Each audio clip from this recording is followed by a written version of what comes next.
Good evening, everyone. How are you all doing? I'm really good, as always. Thanks for asking. I'm Kiran. This is my coffee, and welcome to another episode of Coffee with Kiran.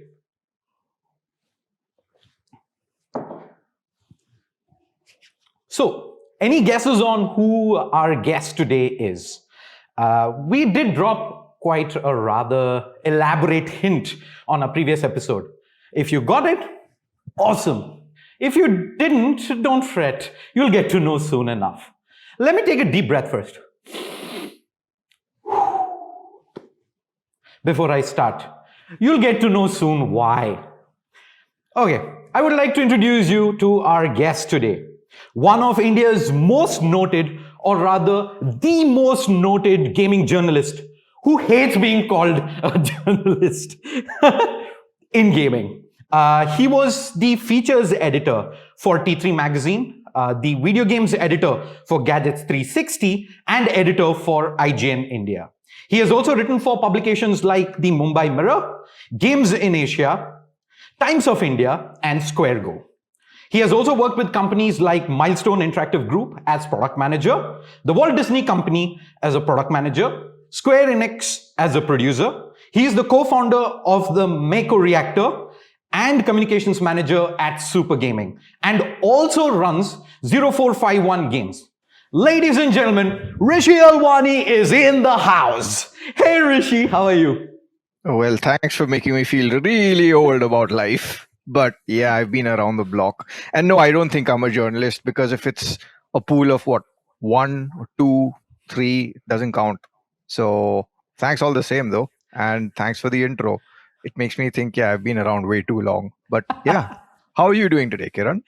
I am doing really great. I know you have a super tight schedule, and I'm really glad that you took some time off today to have this fun chat with us.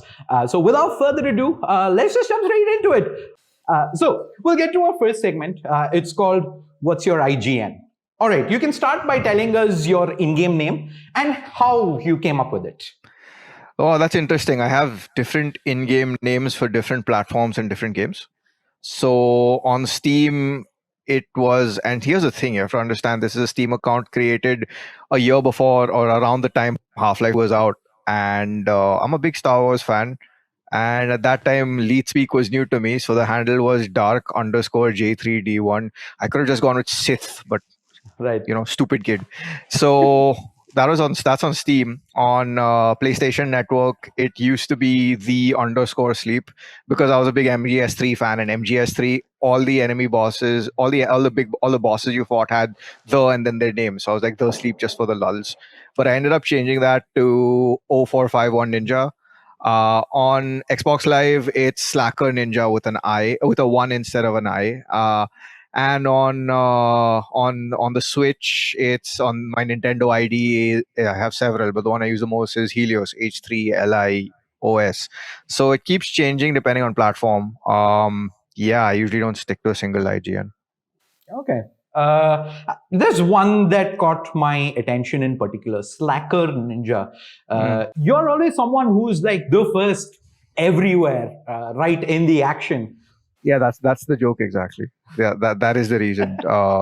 When most people think I'm slacking off, it's because the job's already done, and that's the reason why. I used to get pulled up a lot in my first 2 jobs for, why are you just goofing off? Why isn't stuff done? I'm like, yeah, it was done yesterday, so just keep quiet and move on. So yeah, that's basically why that handle exists. It's an inside joke, but yeah.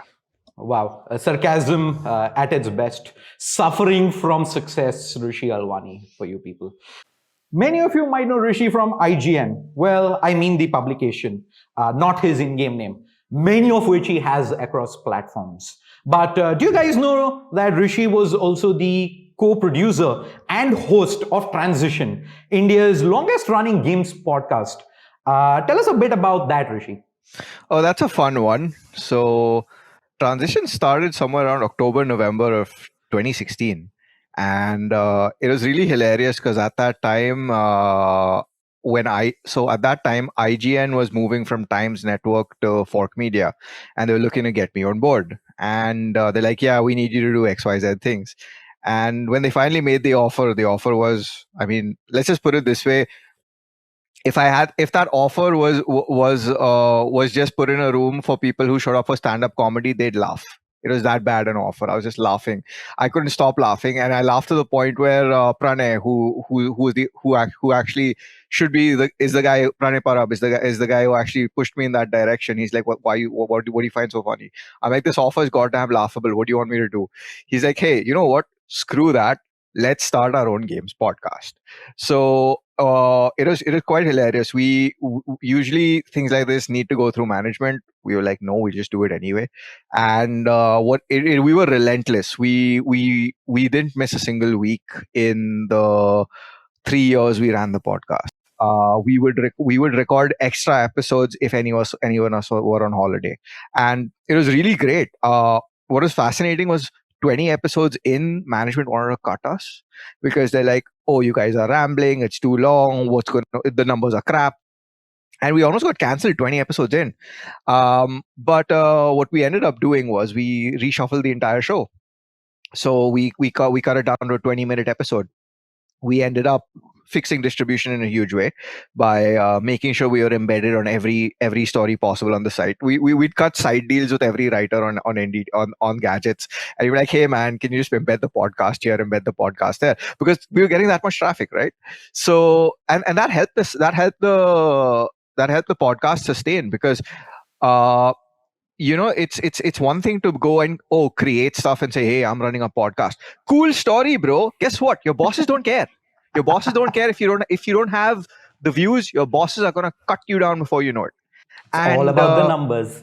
Yeah, pretty much. And to be honest, we pulled out all the stops the moment we knew they were going to cast a fatality on us. We were like, no, this is not happening. This is ours.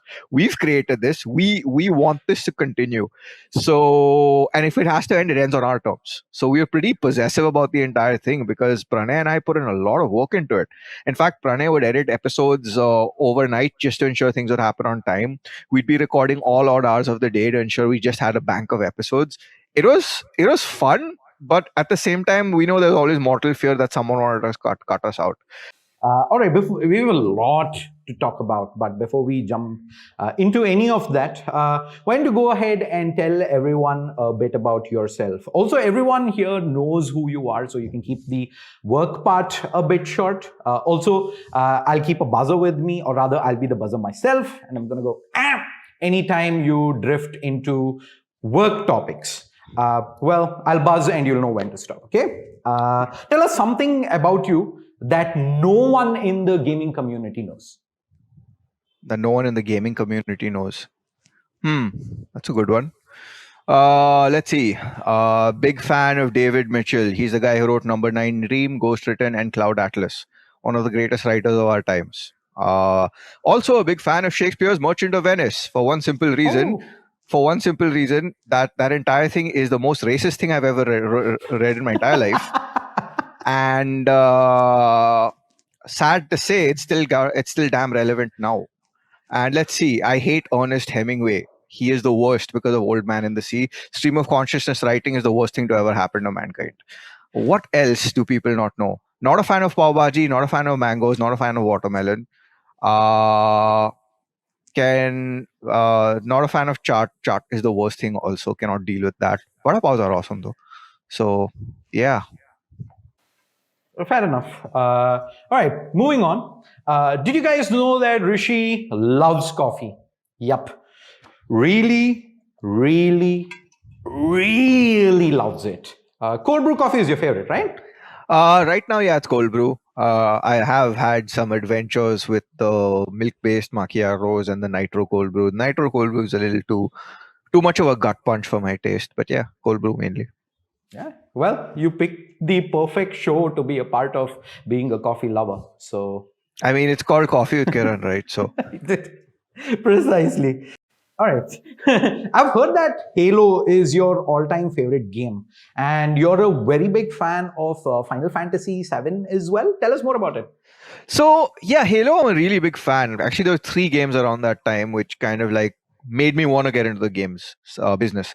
One was Halo Combat Evolved for the original Xbox, because the co-op mode was amazing, and playing through those huge maps with friends was really, really good. And at that time, there was no Xbox Live, so I'd actually drag my OG Xbox over to a friend's place. We'd connect Xboxes via LAN cable on two TVs, and we'd split screen co-op. We'd co-op the entire game. So one was Halo, and the story of Halo is fantastic. I mean, to this date, some of the best storytelling in gaming, in my opinion. And then there was Deus Ex, which was a PC game which released in 2001, around that time. And it was an immersive sim. An immersive sim is essentially a game where it has RPG elements, has shooter elements. More importantly, I like that game because progression could happen in any way. If you had to get past let's say, two armed guards, right? You could either hack a terminal to get security bots to kill them, or you could just talk to them and convince them to let you pass, or you could use stealth, or you could just go guns blazing. So to me, I was like, wow, I didn't know games could do this. This is awesome. And third was, yes, Final Fantasy VII. That was all around the same time frame. That's those three in particular kind of shaped. And then there was Metal Gear Solid 2, which is oh man, that's still, to my mind, still the most relevant game ever. Full stop. So yeah. Discuss some of the things that you've been doing in gaming. You had written a story on IGN India titled Indian Gambling Companies Want to be Categorized as Esports and Gaming. Has anyone actually fallen for that, Rishi? You'll be surprised. Look at what's going on. Look at every organization here. Every quote-unquote body or wannabe body or association. Even the own Game Developer Association of India, they've all fallen for it. I mean, it's already happened. We've been co-opted. Like, wake up and smell the coffee, pun unintended. But it's a bit of a dumpster fire, man. And a lot of it has to do with the amount of money these companies are funneling in. Therefore, you have to see, here's the problem, right? You have gambling companies which have access to incredible amounts of capital, but they don't have any legitimacy. They have no legitimacy. They have to fight to even exist. And because at the end of the day, they're gambling. It's morally and legally reprehensible. Now, they don't have the legitimacy. Then on the other hand, you have gaming. Gaming has, garbage tier access to capital, but has mainstream appeal and has legitimacy, more importantly. So from their standpoint, there's no harm of trying to be seen as video games and esports, because, hey, they need your legitimacy. And if they don't have your legitimacy, they can't exist in the long term. When you ask me if anyone's fallen for it, I mean, look around, my friend. When you have gaming conferences where the sponsors are companies that don't have any video games to speak of, what do you think that means already? It's happened. It's already happened. Okay. We want to know what went down after you posted an article about BGMI India Android data being sent to China server. I mean, we know you got to hear stuff like this. What happened post that? That's funny. So I'll tell you what went down. First, let me tell you how the story even happened. It's Sunday evening. I'm chilling with my parents, and I get a DM on Twitter. And the DM was, "Hey, I'm studying information technology at XYZ College. I've been playing BGMI, like the game, but I'm noticing it's sending data to China. Can you please verify this?" I said, "Okay, look, send me your screenshots. Outline how you did it. If I can reproduce it, we'll figure it out." So I basically tell my folks, listen, something's come up. I talked to this guy. I was able to replicate everything in over 20 minutes straight. So I was able to replicate the fact that, yes, it was sending data to China, Shenzhen, Tencent servers. Was able to do that successively through 3 or 4 runs in the game. And I'm like, okay, this shouldn't be happening. This is wrong. What's going on here? Now, the next thing I did was I got in touch with, I have someone at Tencent. Sorry, not Tencent. I have someone at Krafton. And I reached out to him and I told him, listen, man, your publishing team hates me. They don't like replying to any email I've sent. And I don't think they'll care even if I publish this. I am telling you because this will impact your side of the business. The guy works in corporate development. and he couldn't believe it either. I told him, look, I'm giving you fair warning. I'm dropping a mail also, and then I'm publishing this, because that's what you do. You don't want to just publish this and give them and give them a surprise, right?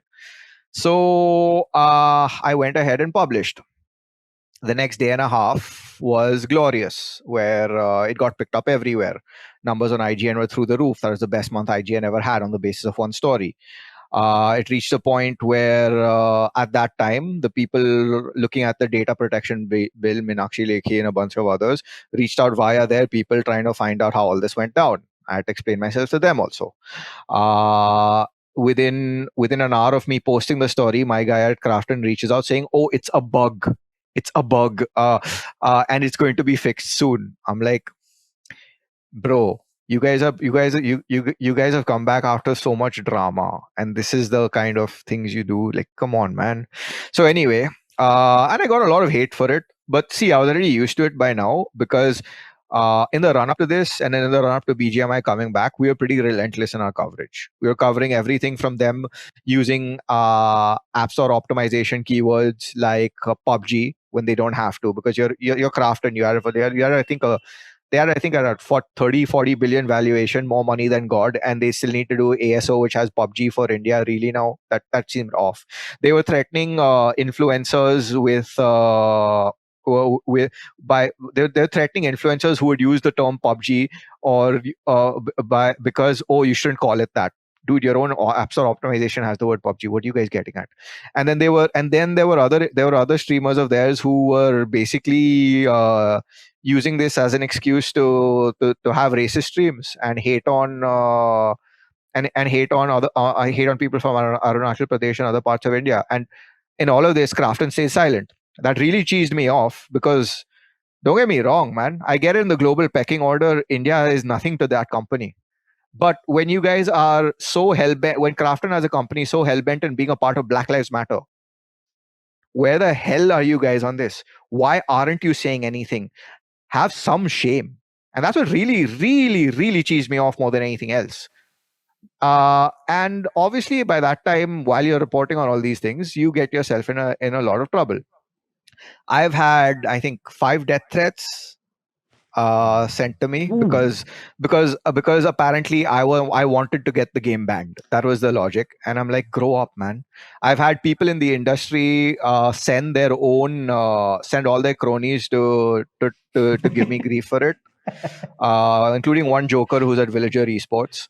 I've had tech influencers who don't know how packet sniffers work call me out and give me grief, and it was glorious, because I mean, at the end of the day, you guys have to understand, I am not going to stake my reputation or stake the reputation of the company I'm working with unless I actually have receipts. Yeah. I'm a lot of things, but I'm not that stupid. Yeah. So I found it really amusing, because what it just showed to me, that there was a fundamental lack of understanding on how things work from the community at large. And that everyone was willing to jump and shoot the messenger instead of take a step back and realize that this is a screw up. Yeah.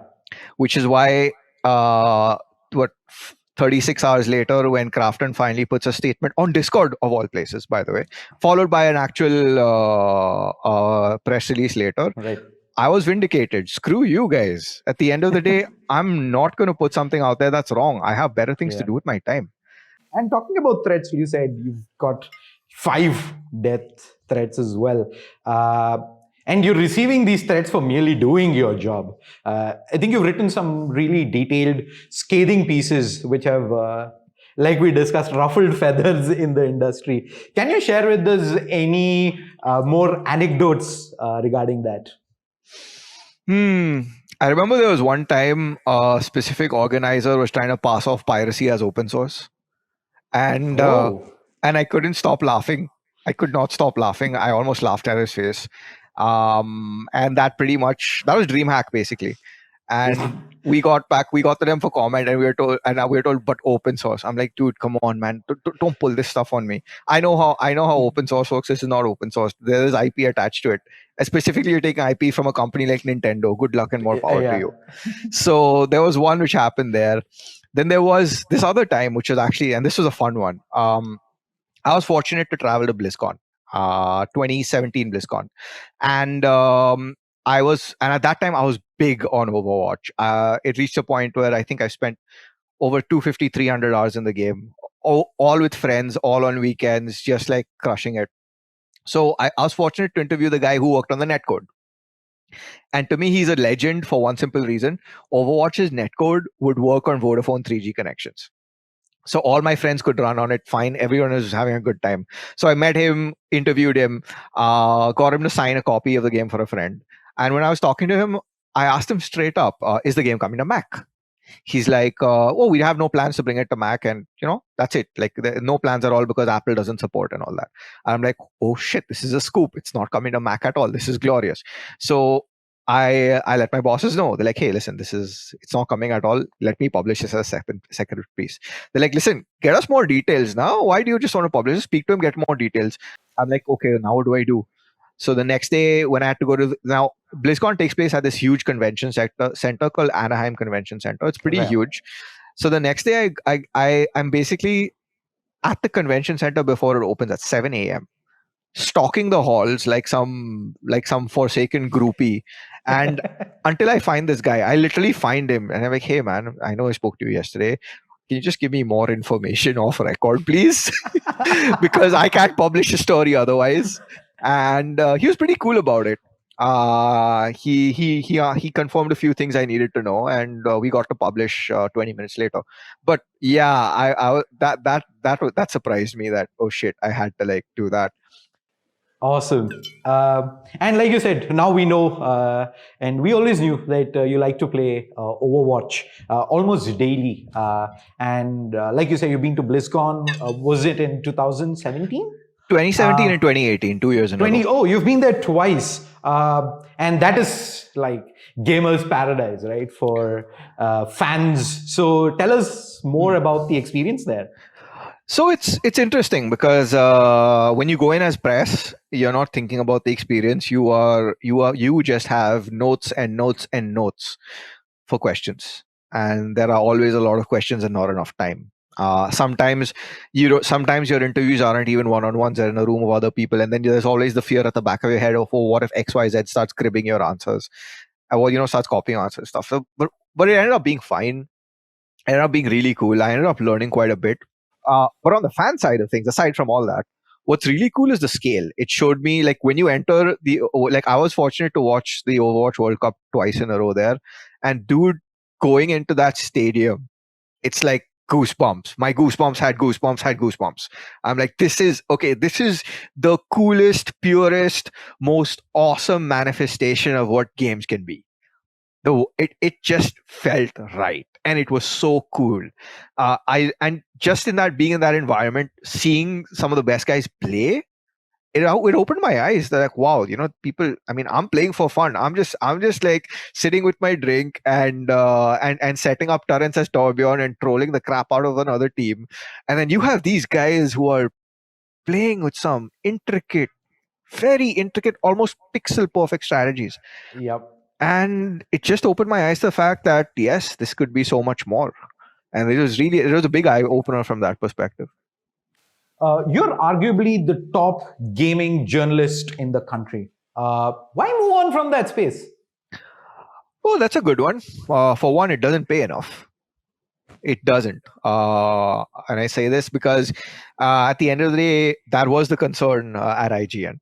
Where when you grow site traffic by 30%, and then after that you're told, oh, you're getting a pay cut. I'm like, dude, doesn't work for me.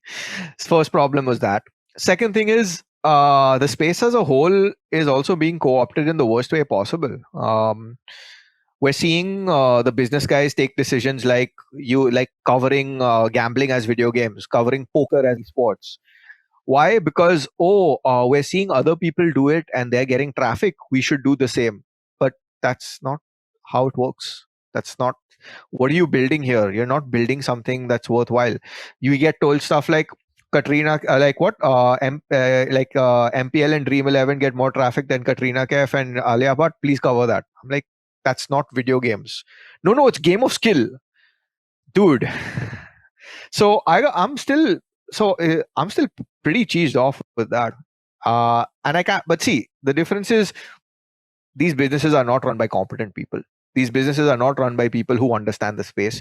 These businesses are run by people who are only going to look at the balance sheet. So when you know that, you can't expect it, and it's going to be that way for a while. I don't see an Indian equivalent of IGN, an Indian homegrown, made in India equivalent of an IGN, GameSpot, Polygon, or Kotaku happening, to be honest, because there is a huge gap in understanding on how any of this works. So that's why I moved on, because I wasn't willing to compromise on certain moral and ethical standards. A lot of people are, more power to them. I hope they get paid. It's just that that's not me. I can't do that. That's not how it works.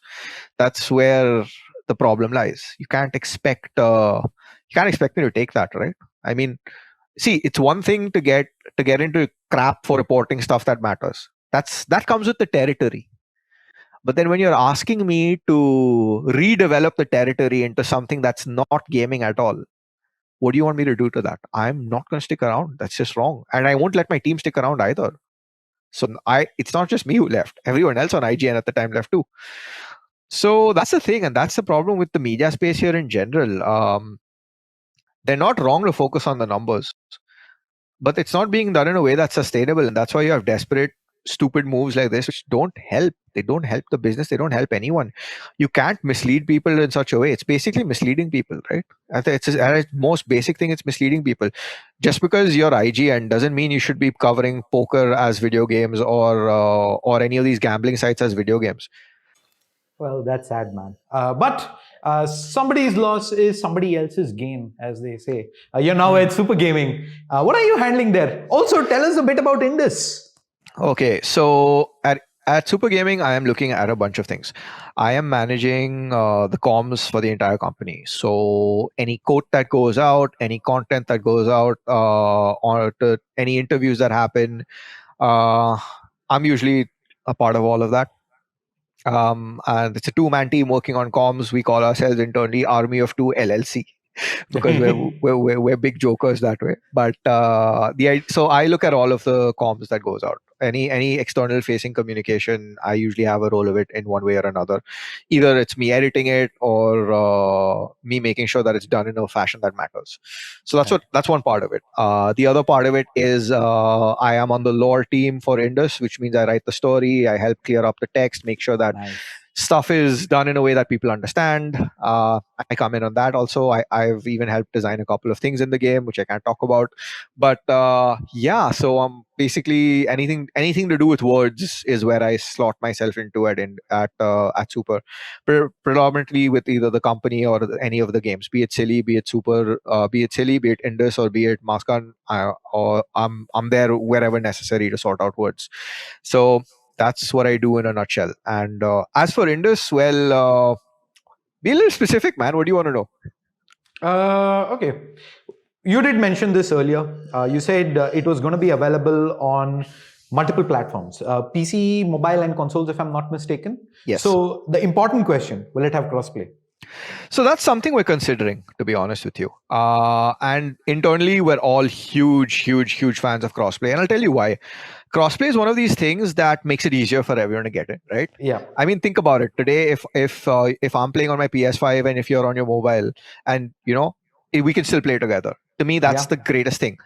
But at the same time, while I'm a big fan of crossplay, and while the rest of the team is massive fans of crossplay, we also have to keep in mind that given the fact that there's a competitive aspect to our game, we don't want a situation where someone on keyboard and mouse trashes everyone else, right? We want to make sure that there's balance. So it's something we're evaluating on how it takes shape and how that's supposed to work. And that's something that's still work in progress at this point. But we definitely want to consider it. And at the same time, we're looking at other examples, right? Overwatch didn't do it for the longest time for the same reasons. And if it's done, it has to be done in a way that helps people, right? We want to make sure that it's done in a way that keeps people playing. Because if you look at all the crossplay initiatives Microsoft has done of late, right? We saw what happened with Halo Infinite. We saw what happened with one or two of the games where keyboard and mouse had a huge advantage. And the idea is to level the playing field. Because see, at Super, the logic is we want to make games, and we say this time and time again. It's not because it's a cliche; it's because it rings true. We want to make games people play for a long time. And if we do something that goes against that, we're not doing it. So we're still deciding on it, but hopefully in the near future I'll have something more concrete to tell you. But yeah.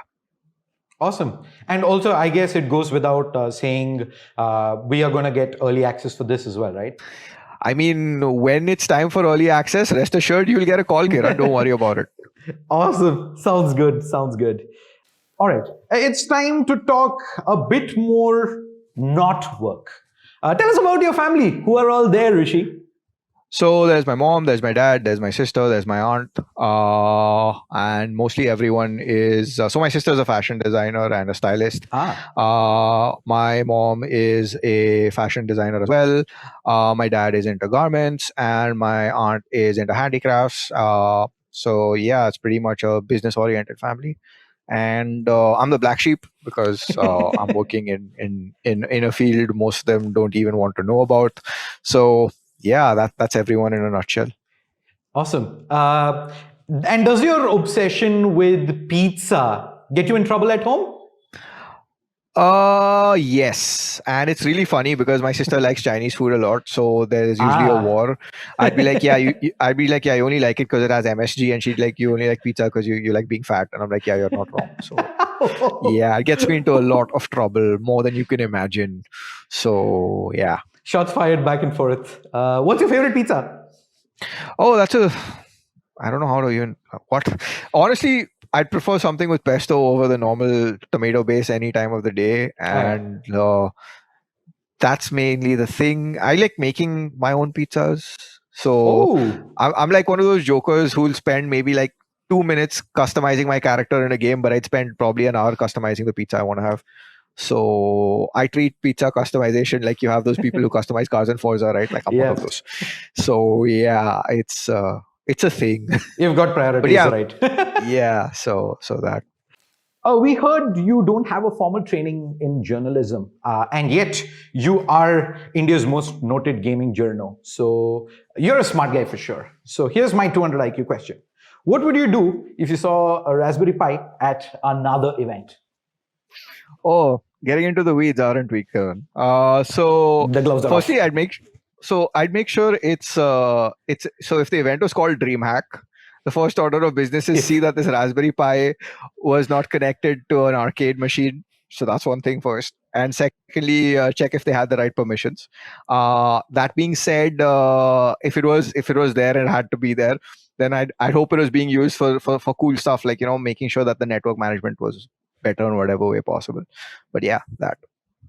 Nice. All right. Well, that brings us to the end of the segment. Let's jump straight into the next one. It's time for the rapid fire round. We all know how rapid fire works. So I ask a question. You have 5 seconds to answer back, Rishi. Sure. So I guess let's go ahead, sip our coffees. And let's get started. Are you ready, Rishi? Yeah, go ahead. Let's begin. What's your favorite mobile game? Right now, Summoner's Greed. Which Indian game studio do you think is doing really well right now, apart from SuperGaming? The guys who made Raji, so nodding heads. You are in the gaming PR and communication space now. Tell us names of 3 people or companies in India who you think are on top of their game in this space. Sharmali Daru, Krishanu Ghoshal, and the guys at Mavericks. Bonus one, Alvin D'Souza. So yeah. Oh, nice. Will you ever write a book about India's gaming scenario? Assuming that there is a need for it, sure. What would be the title of your autobiography? Literally what? Question mark. Nice one. What? I'm going to wait for that to come out, by the way. What is your favorite metal band of all time? Metallica. Ooh, I'm an Iron Maiden fan. Which is the one game that you can play anytime? Right now, that would have to be Elden Ring. That's like just something I'm playing daily. But with friends, it's been mainly Among Us of late. So yeah. Awesome. How long can you play BGMI at a stretch? I've usually played up to like 2-3 hours at a stretch, mainly with friends. It's a lot of fun with friends. Nice. Sony or Microsoft, your pick? Both. Personally, big Microsoft fanboy, but not fan of what they're doing for the business. I mean, on Sony it's reversed. I mean, I like their games and all, but they're not. There's no Halo, so it's complicated, man. Why are you putting me in a spot like this? Well, somebody's got it. Yeah. Happy to have you on the other side this time around. It's always you asking the questions otherwise. Yeah. So, 3 Indian gaming journalists you think are really good apart from yourself? Okay, I will have to think a little, to be honest. Who's this guy? Nishant Patel. Then there is Sampath Banerjee and Rahul Bhushan. Nishant Patel at AFK, everyone knows Nishant. You guys should watch the episode which has Nishant on Koffee with Kiran. He's a great guy. Sampath Banerjee at Gaming Bolt and Sportskira, one of the best feature writers this country has seen. And Rahul Bhushan, who's been manning the game section at My Smart Price. These 3 off the top of my head are, I can see something happen with these guys. They're good. So yeah. Awesome. Well, that brings us to the end of the rapid fire segment. I think you did really well, Rishi. Let's move on to the next segment, which is called Who's That Friend? Here, we will have a friend of our guest who will share unknown or rather lesser known story about our guest. We won't tell you who it is. Let's hear the story, Rishi, and figure out who he or she is. It's funny, I've been asked to share a message for Rishi because exactly 8 years ago, Rishi and me had our first conversation. I remember this conversation really well because it wasn't a pleasant conversation, not for me at least. Since then, we've had our fair share of pleasant, unpleasant conversations, but all said and done, I've learned a lot from Rishi in these 8 years because of how knowledgeable he is. He's also quite relentless when he wants to do something, and that I think is the best thing about him. More importantly, I've started enjoying Starbucks pumpkin spice latte thanks to him. 8 years ago, unpleasant conversation. Man, it can be anyone at this point. But wait, that's 2014. First time he spoke to me was in 2014. I didn't piss off too many developers in 2014. And I definitely didn't piss off too many people at that time either. I have no clue. All right. I genuinely have no clue. Let's just go ahead and see who that friend is. Hey Rishi, I hope you're enjoying the show. Oh, this piece of In the message earlier, I so I'm sure you got a fair idea. Oh, yeah, now I who know it why was. this is unpleasant. Oh, And I'm sure you know remember why. the conversation I was talking about 8 years ago. We're gonna get to that. So anyway, man, have a good Oh weekend. my god. I hope you get past the bosses in Caleb and see you on Monday. Cheers, man. I will. Oh my god. I know specifically which conversation. Okay, so for the audience, that is Alwyn D'Souza. I work with him at SuperGaming. For the longest time when I was at NDTV, and he used to be the guy on the opposite side because he used to work at eExpress, the distributor that distributes games for most publishers in the country. So the awkward conversation he's referring to is me picking up a grey market copy of Metal Gear Solid Ground Zeroes for the PS4 weeks before the review embargo. And I finished the game. I had a review ready. It was garbage. And I'm saying this as a dyed-in-wool Metal Gear Solid fan. Yeah. I didn't like Ground Zeroes at all. And I called him. I'm like, hey, Alwyn, what's up? How's your Sunday going? We're going to be publishing the review ahead of embargo. And that's the first time I ever spoke to him. And he's like, who is this guy? The hell is he trying to do? I'm like, look, man, it's not your fault. Your publisher didn't want to give me code. I went and bought a grey market copy. I don't see what the problem is. I'm not under any NDA. I didn't sign anything with you guys. So that was fun. Awesome, man. Cool story. All right. That brings us to the end of yet another segment. Let's jump straight up into the next one. We've talked so much, Rishi. It's been amazing so far. Feels like I've already got to know you a lot better. I mean, for what it's worth, I got to know a lot of your stuff from your PUBG casting days. So, nice, nice. All right. I'm not done, however. I have still a few more questions, but there's a catch. And this is going to be the fantastic challenge round. Here's how it works. I have a few questions with a task attached to it. If you can't answer them, you'll have to do the task. But right. if you do answer them, well, you win, I lose, and I do the task. right. You love coffee. So let's ruin it for you. If you don't answer my questions, that is. Okay. Okay. The task is going to be simple. You're going to have to take a sip of coffee with black pepper in it. Sure. Right. So let's go ahead and prep up for this. I'm going to grab. All right. Are you ready? Let's begin. Yeah. The worst Indian gaming news portal, according to you, is. I would have to think that would essentially be at this juncture. It's most likely to be what is the name of that? Gaming Guru, because most of the time it's stuff with skin in it and not actual games. So yeah. Fair enough. I guess means I got to take. Ugh. Wow, that just spoiled coffee for me. Moving on. Have you spotted anyone plagiarizing your article? If yes, it used to happen. If yes, Yeah. Name them. I've had Unbox Therapy. I've had Network 18. I've had Economic Times. I've had I think India Today also do it. I've had a lot of these guys just take stuff wholesale word for word without even a credit or anything. So it happens, and it happens often enough. And at one point in time, especially when I was at Mako Reactor, all these guys would just rip stuff off without even attribution. And if they'd attribute, they wouldn't even link back. I mean, guys, come on, man.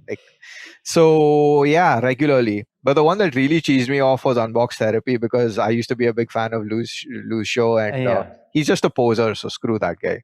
So yeah. Well, rip. Okay.